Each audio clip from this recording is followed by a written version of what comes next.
Pinagsusumite ng Sandigan Bayan ng report ang PNP-CIDG hinggil sa kasalukuyang lagay ni Senador Rodante Marcoleta na kasalukuyang nananatili sa PNP General Hospital matapos itong makitaan ng sakit. Samantala, nag-extend naman ang korte ng halos isang buwan para resolbahin ang petisyon ni dating Senador Bong Revilla hinggil sa kanyang kaso sa umano'y malamultong flood control project sa Bulacan. Si Rod Lagusad sa detalye. Inutusan ng Sandigan Bayan 3rd Division si PNP-CIDG NCR Chief Police Colonel John Giagi at ang PNP General Hospital na magsumite ng report patungkol sa kasalukuyang status ng kustodiya, booking process at medical condition ni Senator Rodante Marcoleta. Ayon sa korte, kinakailangang maisumite ito sa loob ng 24 na oras. Nilinaw naman ng korte na hindi pa tapos ang return warrant ni Marcoleta. Kaugnay nito, wala pang inilalabas na commitment order dahil hindi pa tapos ang booking process at hindi pa muling humaharap ang senador sa korte. Una nang sinabi ng Clerk of Court ng Sandigan Bayan 3rd Division ang medical report ay requirement para sa booking process.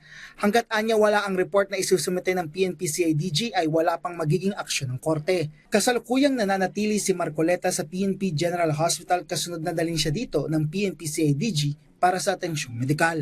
Inaasahan naman na sa Quezon City Jail Male Dormitory ikukulong si Marcoleta kung saan nakakulong ang mga kapwa-akusado niyang sina dating Representative Mike Defensor, Joseph Espiritu at Aristotel Viray.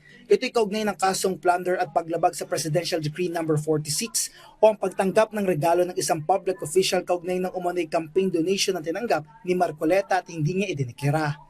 Habang hindi tuloy sa darating na Biyernes, July 10 ang nakatakda sanang arraignment ni na Marcoleta at iba pa.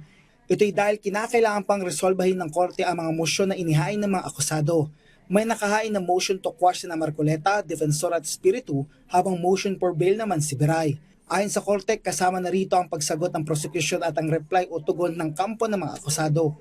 Kaugnay nito, wala pang nakatakdang petsa para sa kanilang arraignment.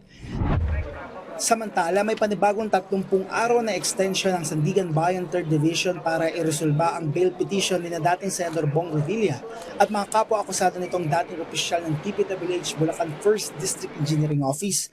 Ito'y kaugnay ng kaso malversation kaugnay ng 92.8 million pesos na umano'y ghost flood control project sa Pandi, Bulacan.